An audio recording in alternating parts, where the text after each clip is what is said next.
Just getting started with this System 80B MPU from game number 710. I don't know off the top of my head which one that one is. And came to me non-booting, and it's clear. It's easy to see why it wasn't booting. Look at this corrosion coming up from the 7404, this is part of the clock circuit. And the crystal, I already bent that one up. That one's going to get replaced anyway, but it's corroded.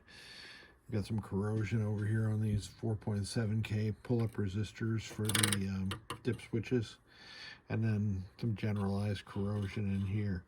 So for these things, it's just easier to scrape all this reset circuitry stuff, which is everything from this TO92 transistor up this way, all the way through here. All this is going to come off. All this is going to come off. All this is going to come off. And we'll replace that with one part. And I think 4 jumpers. And that's going to improve this reset section quite a bit. It's still got the OEM daughter card on it. That's got to come off. The problem is that this thing is cantilevered over a socket right here. Not a socket, it's soldered directly to the board here. And on the other side of these maroon colored things, they're soldered to the back of this board. And since this is a single-sided board and this thing's cantilevered and this thing flexes really easy, even though they put the little stoppers beneath there, the joints underneath here become cracked, and you can't get to the joints over there without desoldering these 24 pins. And of course I do that with my big spade bit or solder tip, and I add solder, so you've got a lot of heat distribution, and then this thing comes off pretty easily. So the edge fingers are not too bad. I'm going to sand that off and then re-tin those. Got to be careful when you're re-tinning those, because they will come off there like tin foil sometimes. Somebody's worked on the switch matrix before. This is typical of some blown chips in the switch matrix. The column and row chips, one each, is blown, plus the 7432 that enables reading these dip switches. I will take the 5101 out, even though it's a SCM branded chip, and those are just fine. A lot of times I find an AMI in there, but I'll take this out, put a 22-pin socket in there so that the client can easily upgrade to NVRAM if they'd like to. Here's the blind side of the OEM daughter card, and you can see where those solder joints, being on a single-sided board, would be prone to fracturing. So here we are testing the rehabilitated 80B Victory, it was game 710, MPU board that had the corrosion, and I had to rebuild several traces on it also.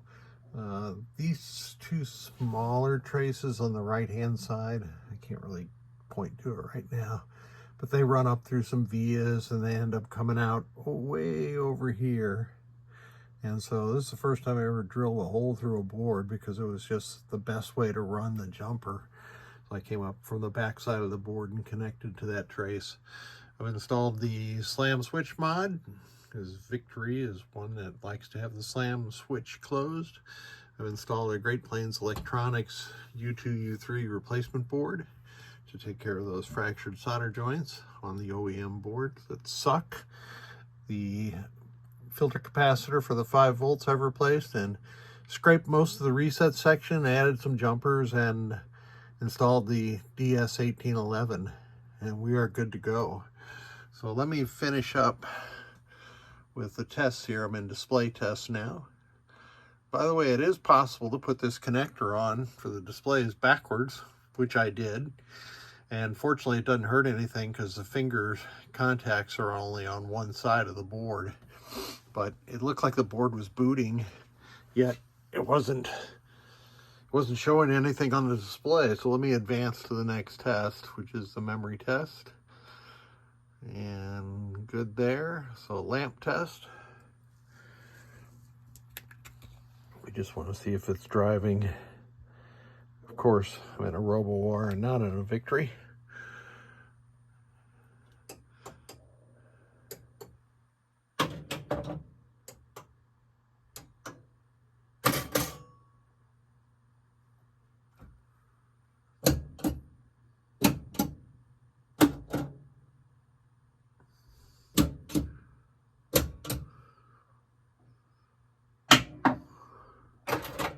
So I know it's hard for you guys to see. I wish I could implement split screen video, but I can't figure out how to do that. But it was driving the solenoids correctly. Switch test, going across the diagonal of the switch matrix, proving all rows and columns are operational. And the dip switch settings, I did validate those hexadecimal. Those are correct. Which brings us back to display test. So this board is good to go. I did put a super cap on there, even though I socketed the 5101 slot. So if the client wants to install NVRAM, simply pop out that 5101 and install a new one. You can leave the super cap on there, or you can take it off. Either way, it doesn't matter. I did use up some of these small crystals. That's the form factor that you get them in these days, and they work perfectly fine. Thank you so much for sending this board.